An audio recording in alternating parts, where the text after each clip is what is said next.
نے سوال کیا ہے مفتی صاحب اگر جماعت کرنی ہے،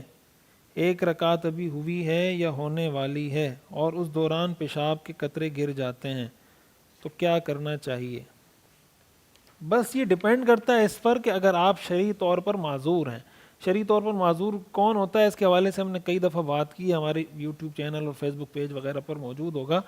کہ جس کو پورے فرض نماز کے وقت کے اندر اتنا وقت نہ ملے کہ وہ فرض رکعت ادا کر سکے، اس کو معذور کہا جاتا ہے شرعاً.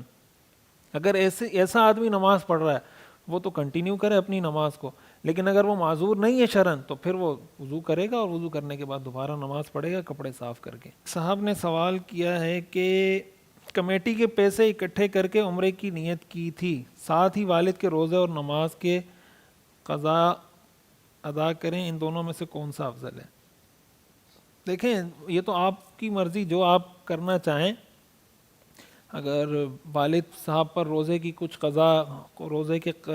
قضا روزے ہیں، ان کے ذمہ میں قضا نمازیں ہیں، تو مجھے تو بہتر یہ لگتا ہے کہ والد کے قضا روزے کہ آپ فدیہ وغیرہ ادا کر دیں اور بعد میں نیت کریں، اللہ سے دعا کریں، اللہ تعالیٰ ہو سکتا ہے اس کی برکت سے آپ کے لیے اور کوئی راستہ نکال دے. بہرحال آپ عمرہ بھی کریں تو شرعی نقطہ نظر سے اس میں کوئی حرج کی بات نہیں ہے.